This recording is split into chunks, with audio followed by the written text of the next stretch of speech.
What's up, guys, and welcome to the first MLB Quarter Arcade Challenge that I'm doing this year. Um, basically, what happened today is this was an ugly day for baseball. Thursday, May 18th. There was two slates today, 5 game early, 5 game late. So this late slate locks a little bit later than usual, 7:35. And there's one game, the Yankees at the Royals, that is currently orange if you follow Kevin Roth. And most of the meteorologists that I've checked with early have it as a stay away spot, which is kind of annoying because I do have some loose interest in Montgomery and Danny Duffy. Because the city is under a tornado watch, I'm probably going to stay away from this. So this becomes a 4 game slate. So maybe not the most optimal night to try this quarter arcade challenge. But basically, the reason I decided to do it tonight is because I want to play tonight. I want some action. I want to watch some baseball. I've got nothing else going on. So I figured I got some time here. I got an extra 30 minutes than usual. And most of the games to slate are still not for a couple hours after lock. So basically, what I'll do is I'll come up with the stacks that I want, and I'll go with it. So here's the process that I had. I made a little spreadsheet here where I actually handmade 50 lineups to go into this quarter arcade.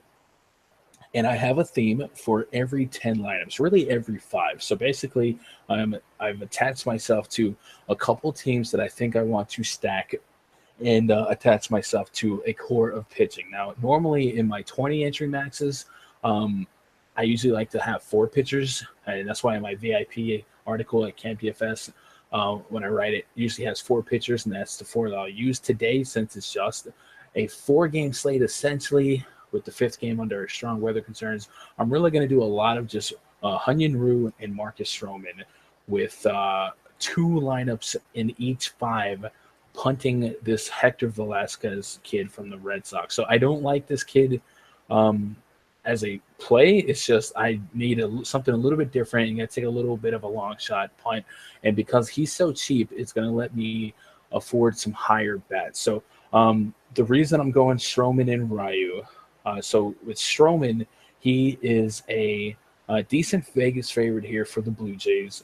He's facing a Braves team that's going to be without Freddie Freeman, so that's a huge plus. And then when I go into the CampBFS.com VIP spreadsheet, is the lowest Sierra on the slate. And that, for me, is just enough that I want to take a shot on him in this spot. He's pitching against an NL team, so he's going to see the pitcher spot, which, in the AL, he doesn't. He's facing a designated hitter versus a pitcher. So it's kind of a process of elimination. He's just de facto the top play for me here. Danny Duffy would obviously be my second play here, even though I don't like to pitch against the Yankees. Lois Sierra, decent K stuff and all that good stuff. But because of the weather, I'm going to stay away from that game. And then, of course, Hunyin Ryu, the third lowest Sierra. So it was pretty much grab the guys with the low Sierra and then punt one of the low price pitchers. And between the low price pitchers, it was torn between Velasquez and Gaviglio. The reason I didn't go Gaviglio is because the Mariners bullpen is garbage, and they might blow a win for him. But I think I could have flipped a coin here. So anyway, those are the pitchers I'm going to use. I'm going to go Stroman and Ryu as much as possible, and then 2 out of every 5 lineups will have a Hector Velasquez punt. Let's talk about some of the teams I'm going to stack here. I'm going to go Seattle Mariners as the first stack I'm going to design. The reason I'm going Mariners here, if we scroll down here in the spreadsheet, they're going to be facing Dylan Covey, who has quite a bit of a home run problem this year. Mariners have some interesting pieces in their lineup. I like Segura, Gamble, Nelson Cruz, Kyle Seager, and Valencia. And then also I'm going to use Gerard Dyson down here in the bottom of the order. He's a guy that steals bases. He hit a home run last week, so maybe I get lucky here and take a shot on this squad. I don't love the fact that the White Sox bullpen is one of the best in the majors, so I'm not feeling great about it, but I do want to use them as a stack. So that'll be one of the couple teams I'm stacking here, and I've already dressed it up. Another team that I'm stacking here is going to be on the other side of that game, the White Sox. So this Gaviglio kid, I don't know anything about him, so I don't know enough to say he's bad or good. But I do know that he's not a big league pitcher, and the Mariners bullpen is bottom bottom of the barrel in terms of the majors. So, even if the kid manages to do well, I still get some quality at bats against one of the worst bullpens in baseball. So that's why I was going to take a shot on White Sox here. I'm not sure how many people are going to go out of their way to stack White Sox against a righty. I'm going to focus on Yomer Sanchez, a lot of second base, Jose Abreu, Evangelio Garcia, and then Todd Frazier and Matt Davidson, basically the same player. I'm just going to split them up there. And, of course, I'm going to have Tim Anderson from those stacks. And what I'm going to do in the first 5 of every 10 lineups, I'm going to do a 5-man team stack, and then the second 5 would be a 4-man team stack. So I spread it out a little bit more. Then, of course, I'm going to do the Red Sox. Red Sox are facing Sonny Gray. Sonny Gray hasn't been great the last season or so. It's just a process of elimination there. I'm not in love with it, but I think I'm going to take a shot on it just because I have to fill some lineups here. And then Dodgers are going to play against Edison Volquez. Same situation here. I actually like them a little bit more than the Red Sox here. Had just got that lineup out. Dodgers bats that I'm going to focus on. Grandal is somebody I'm going to end up with a lot of at catcher just because catcher's kind of weak today. Obviously, Bellinger. Chase Utley's leading off today. Justin Turner, Corey Seager, guys like that sprinkled in throughout the 10 Dodger stacks. And then lastly, Blue Jays. So I like the Blue Jays a lot. The wild card on this game is that the Blue Jays and the Braves are kind of dealing with some bad blood. So Freddie Freeman got his wrist fractured on an inside pitch yesterday.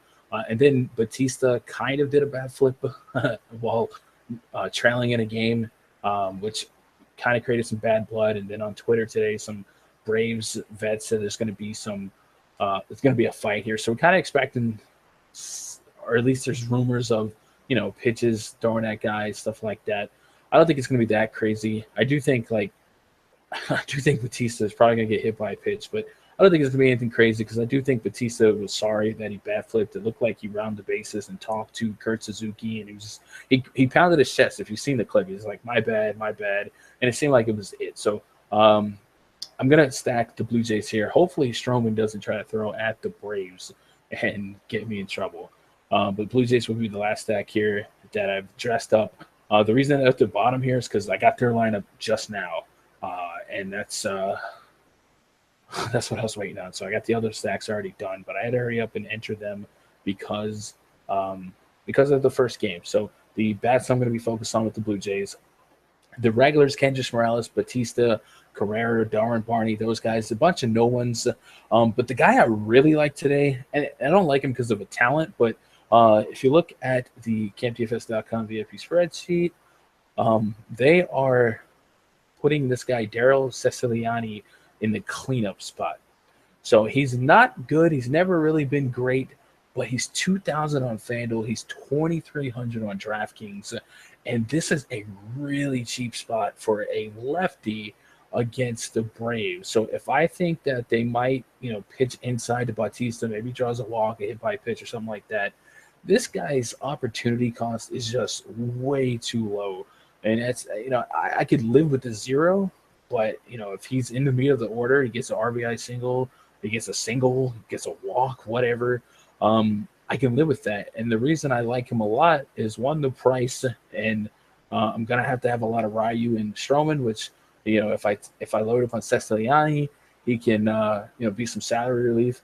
But just from a matchup standpoint, Tehran against lefties, that has been his struggle. He doesn't strike out lefties at a high clip, and he has had a home run problem to lefties for a while. 1.53 overall home run per night since the beginning of last year, and then this year he's just struggled in general. So I just think Siciliani is somebody that is a nice punt. Like, I don't think he's a great play matchup-wise, but, he's got a strikeout problem, but his hard contact rate is high enough, 35.7%, that I can take a shot on him against Julio Tehran batting fourth at this price. So not only am I using Siciliani in my Blue Jay stacks, but if you look through, I'm going to have him in probably 60%. If you look at like every stack that I'm doing, I got Siciliani. I'm going to use him a lot today as a salary saver. So I hope he does well. So that's the 50 lines that I'm working with. And I've thrown them into the main slate quarter arcade. So let's see how this goes.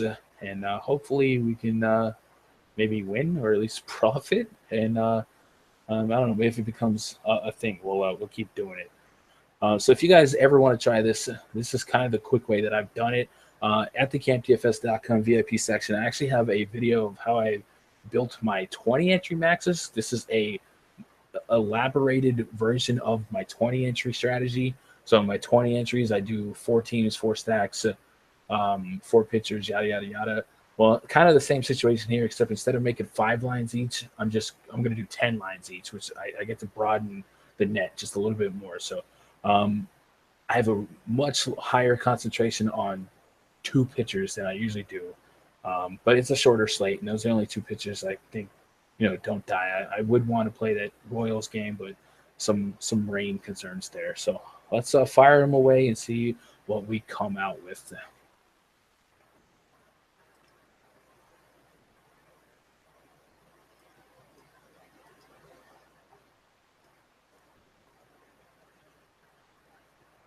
All right, so here are all the lineups now. The slate is over with a couple of dud lineups here. I used a little bit of an Omar Narvaez. Red Sox did not do that good at all. I think Mitch Moreland was the only Red Sox worth having. My White Sox punts, I used Matt Davis, and he did well. My Blue Jay stacks did great. And the Castellani, he hit a home run. He got 25 DKP at almost min price. So I used them in my cash games as well. I used them on FanDuel, and I had a ton of them in all my lineups. So that's kind of one of those, I got lucky, but it made a whole lot of sense. So, and then after he hit a home run, he he immediately left the game with an injury, like popped his shoulder or something. So all these lineups, a couple eclipsed 100, 130, 140. If we look at the higher scoring lineups, my top lineup finished 63rd in this thing. I had 2 in the top 100. This was looks like a Dodger stack with Siciliani and Chris Davis who homered. So if I go to the quarter arcade spreadsheet that I made, I go look at my Dodger stacks, and find the Chris Davis lineup. It looks like this one right here. So line number 33 was the best lineup for me on the day, which finished 63rd, and then 146 was a Blue Jays stack. Yeah, looks like a 5-man Blue Jay stack. 1, 2, 3, 4, 5-man Blue Jay stack. So if I go look at the Blue Jays stack at the bottom here, it's a Blue Jay stack with Utley and Grandal and Seager. So that would be line number 1, 2, 3, line number 42. So those are the best 2 lines. So it costs $12.50 to build 50 line or get 50 entries in it. Only profited or only cashed out $32.52. So almost a triple up. But yeah, that was fun. It was a fun little process. That Ceciliani play was huge for me in this case because he homered and he was under 6% owned in all formats, even in cash. So that worked out well. Hunyan Ryu was not that good of a play. He only got 12.6.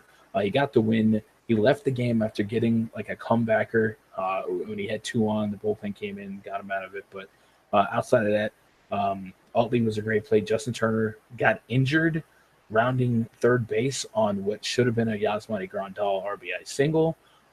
He got thrown out at home plate because he pulled his hamstring. So not only did I not get the run from him, I didn't get the points for Grandal, which could have gave me a couple extra points there, and did well there. But yeah, overall, it was a successful thing here.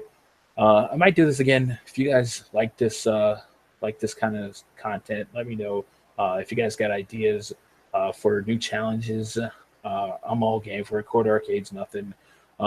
Usually I like to do the 20 entry maxes, but like I said yesterday, just wasn't really feeling that slate, but ended up having some degree of success here with the quarters here. So that's your quarter arcade challenge first video. We had a successful first try.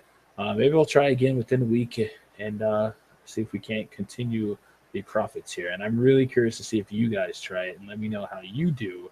If you guys need some help with some organization, thought process, something like that, hit me up on Twitter at Gundacker Sports, and I'd be glad to kind of troubleshoot some stuff with you.